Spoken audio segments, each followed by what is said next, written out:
A very good morning to you. Welcome to the West Ham Voice on Wednesday morning. I hope you're all having a good week so far. Um, how many of you probably laughed out loud when you read the story coming from the club that we are going to have to offload players in order to get players because we have wasted a lot of money over poor player purchases over the past 2 years? Only over the past 2 years, Mr. Senior Source? West Ham United have been notoriously bad at buying and selling players for far longer than just the last 2 years. We've been known to buy at a high price and sell for massive losses. We've not had a proper long-term transfer strategy over player purchases for years. We use a haphazard scattergun approach by seeming to just throw money at player purchases just to appease the latest manager or head coach that's in charge. Now, that has led to the current squad being the oldest in the Premier League and the latest head coach having to make do with what's available at his disposal to try and get a tune out of them. Now, to be fair to Graham Potter, he's actually doing all right with quite a few of the players in the squad at this moment in time. Yet his predecessors, going back as far back as Manuel Pellegrini, could not get a tune out of the players that they themselves brought to the club in the first place.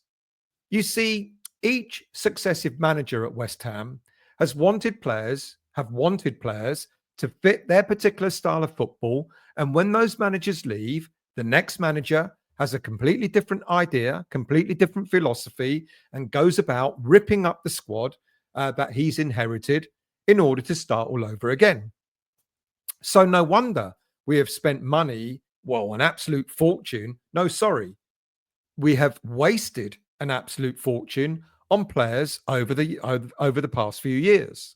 Now, this is the very thing I spoke about on a video that I did a few weeks back when I suggested that the problems at West Ham are far deeper rooted.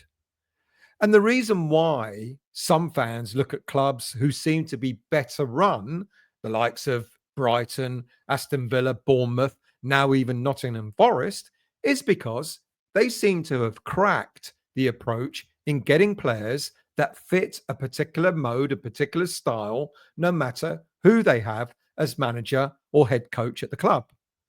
They seem capable of building on top of what they already have. And that approach has worked, especially for these clubs over the past few years. But West Ham continue to be left behind in terms of building squads because we do not have the same strategic approach. There's no continuity, no consistency. Manuel Pellegrini had a different style to that of Bilic and Moyes, who he succeeded. And then Moyes had a different style to Pellegrini, who he succeeded again. And then more recently, Lopetegui had again completely different style to that of David Moyes. Hence, the heavy investments each summer in having to buy 5, 6, 7, 8, 9 players all at once. So basically, now, if we don't offload players, does that mean that we won't be able to give Graham Potter the backing he needs to bring in fresh faces? Well, perhaps Potter may not need to rip up the current squad, just like his predecessors had done before him. He may well be the first head coach who we have at West Ham who will indeed build on the squad foundation that he currently has. Sure, there's going to be a few players leaving, but I do wonder if it be as many as we all kind of predict. I've already my calculation is that I think around 9 players could easily leave the club this coming summer. But for now, let's prove that poor player purchases has gone on for far longer than just the last 2 years. And then let's look at whether player purchases over these last 2 years have actually been as poor as David Sullivan has suggested. Now, we go back to the... before I do that, actually, if you're new to this channel or if you watched the West Ham Voice before, but yet to subscribe to the channel, please do consider becoming a subscriber. It costs nothing to subscribe. All the content is free.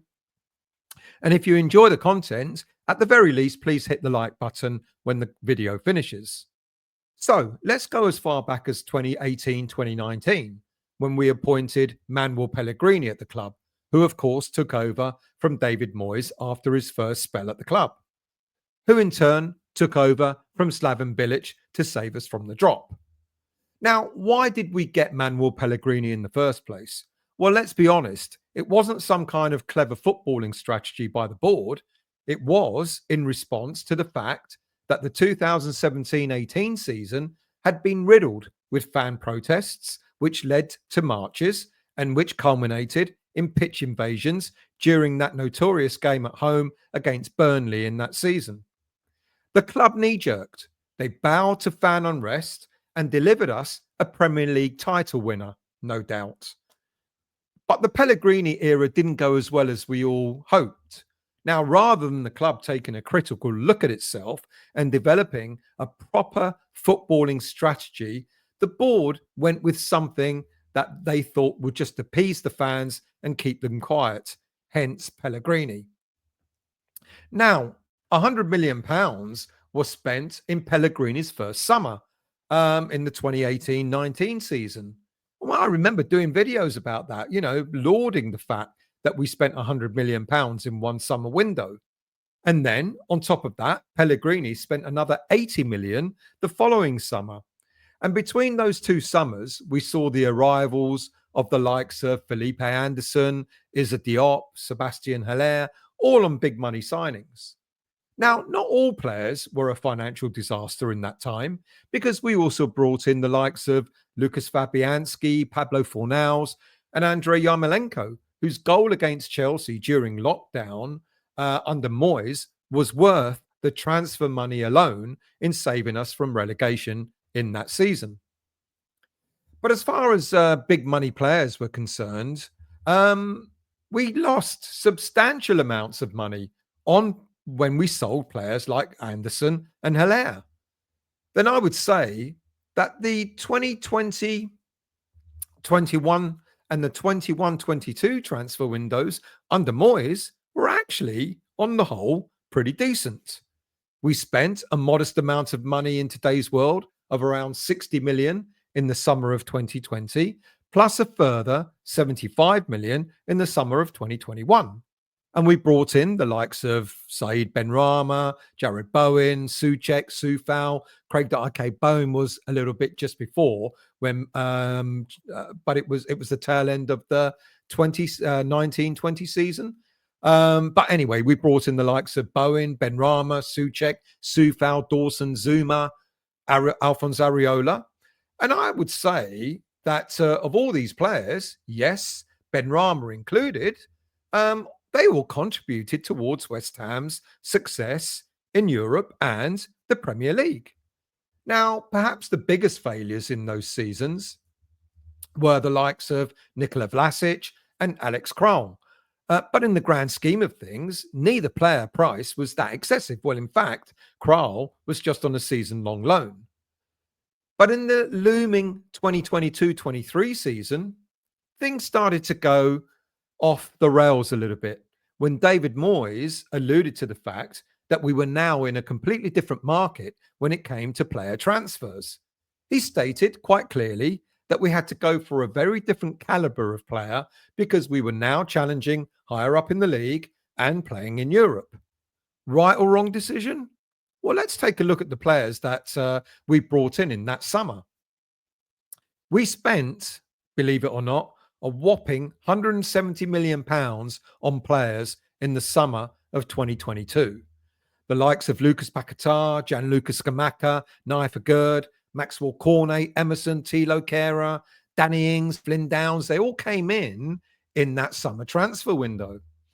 But by then, we'd gotten rid of other players. Like we'd gotten rid in those summers, Sebastian Haller, Felipe Anderson, for eye-watering losses. We lost a total of over £60 million on the sale of those two players alone.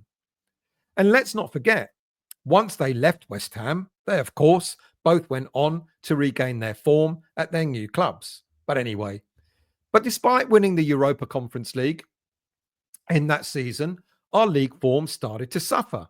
And it seemed to me that David Moyes was unable to get the best out of some of the players that he brought to the club, especially the likes of Skamaka. So I ask again, was it the right policy to go for those types of players? Yet again, we lost a hell of a lot of money on players that we then subsequently sold. Skamaka being the highlight of those losses, we lost something like around £15 million after just having him at the club just for one season. Now, we lost substantially on the likes of Vlasic as well. I think the combined losses on both Skamaka and Vlasic came to around £30 million. And since that season, since then, we've gone on to see the likes of Naifa Gerd going off the boil, only to yet again demonstrate that once a player leaves West Ham, their form miraculously returns. Danny Ings, of course, has certainly not been worth the money or the wages he is being paid when we brought him in. And of course, Maxwell Cornet barely played because of injuries. So I guess you could still, and I guess we could still lose one of our biggest assets that we brought in that summer of 2022. And that's, of course, Lucas Paquetá. If he's found guilty of spot fixing, he could receive a lifetime ban, and there goes another £50 million. So you see, it's very easy to demonstrate that it's way beyond just these last 2 years that money has been wasted and huge losses has been made on transfers. So, okay, let's focus on the 2 years that the senior sources alluded to and evaluate how those have gone. So, of course, the 2023-23 season came. We're winners of the Europa Conference League. We're back in Europe, the Europa League. And rather than leaving on a high, David Moyes stayed on to oversee yet another season. And then we spent high again. Moyes stayed to oversee a season of Declan Rice leaving West Ham for Arsenal for over £100 million. But then he helped to finance that sale, helped to finance the majority of our summer deals. It allowed us to invest in the likes of Mohamed Kudus, Edson Alvarez, James Ward-Prowse, Dinos Mavropanos, and what was meant to be the icing on the cake, which proved to be anything but, the loan signing of Calvin Phillips. Now, no one really complained in that summer when we spent around £140 million on those players. But were they all failures? Look, Kudus was brilliant in the first season. All right, he's suffering at the moment. Alvarez was fantastic when he initially replaced Declan Rice in the centre of the park, especially the early part of that first season with us. James Ward-Prowse came in and was quite solid as well. But our downfall was to allow way too many players to leave in the summer and in the January window when we barely had enough players in the squad in the first place. Now, that led to player fatigue for the second season running, which resulted in not getting the best out of the remaining squad and leading to player discontent. However, by and large, I don't actually think the 23-24 summer transfer window was that bad. I don't think it had that many poor purchases in it. Like I've said, we know that Kudus is having a bad time at the moment, but we're all aware that there's more to come from him. Alvarez is beginning to demonstrate that there's to demonstrate the same type of form that he had when he first arrived at the club. Ward-Prowse, having returned from his loan spell, is proving to be a masterstroke. Now, I guess if there were failures in the 23-24 season, then of course it was Phillips, who was by and large the worst player that we brought to the club during that season. We paid big wages as well as a sizable loan fee to get him from Man City in the first place. So I don't think the 23-24 transfer window was that bad. And then, of course, we come to the 24-25 transfer window under yet again another new manager or head coach in Lopetegui. And this time with Tim Steidten having the Moyes shackles taken off and flying off to Brazil for extended summer breaks. Now, at the end of the 24 summer transfer window, we were all patting ourselves on the back for what we thought was a great one, on paper at least. In came the likes of Max Kilman, Crescencio Somerville, Nicholas Fulkrug, Luis Guilherme, Wan-Bissaka, Tanibo, Rodriguez, Soler, etc. But it just didn't work under Pellegrini. Sorry, under Lopetegui. You can't just blame Lopetegui. Or you can, I guess, just blame Lopetegui for his poor leadership, which is probably valid. But then you've also got to take a look at Tim Steidten and, of course, David Sullivan for their approaches during that transfer window as well.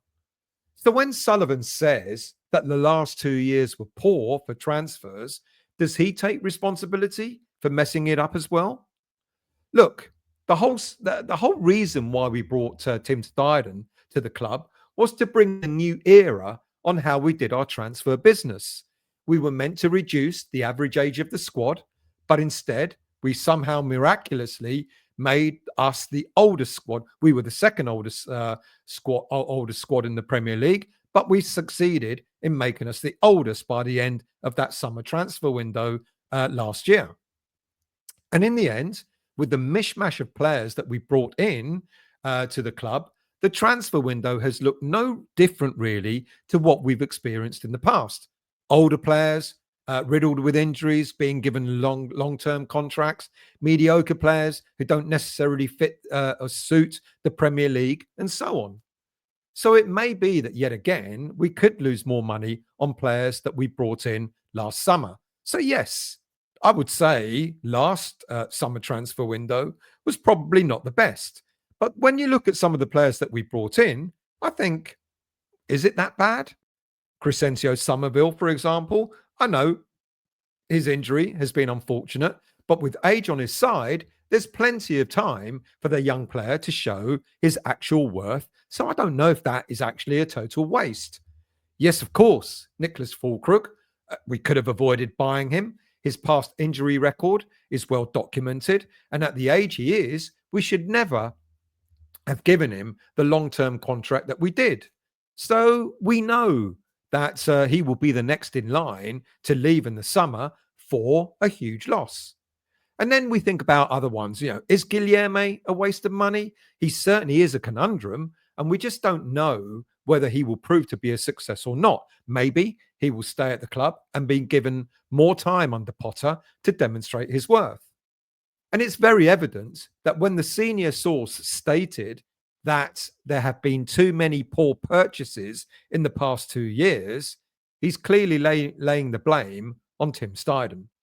Now, I would say that Sullivan, as I've already mentioned, is as much to blame for the state that we're in, as was Lopetegui, as was David Moyes, as was Manuel Pellegrini. Between them, they've squandered a huge amount of money at will, kind of a self-inflicted financial damage to the club. But now we've got Graham Potter at the helm. His arrival since January, we're beginning to see something different. We're beginning to see what can be done with a squad, which may demonstrate that even the 24-25 transfer window may not end up being as much of a waste after all. Look, he's getting the best out of players. There's no denying that. We've seen under his leadership a rejuvenated James Ward-Prowse having come back from his loan spell at Nottingham Forest. Alvarez seems to be more settled. Paquetá, until his injury, has improved, as has our defence, where now we're seeing the likes of Max Kilman proving that perhaps the £40 million spent on him wasn't as bad as I was questioning only a month or so ago. But the failures are also evident, where we, like I've said, we'll most definitely see the likes of Fulkrug going for a massive loss, but we'll find out whether Guilherme will stay or not. Like I said, with Potter in charge, maybe we'll see Guilherme, maybe he's a slow burn, where the young player may yet prove to be a huge asset for West Ham at the club next season. So in essence, to round up, it's not just the last 2 years where we've squandered money. It goes way further back than that. But with Potter and Carl McCauley in place now, are we about to start seeing smarter transfers? I have a feeling that we will. And I also have a feeling that we won't have to spend that big on individual players to achieve a much better outcome for West Ham in the long term. We only have to look and see what Potter and Macaulay did at Brighton to get a sense of where this club may finally be heading.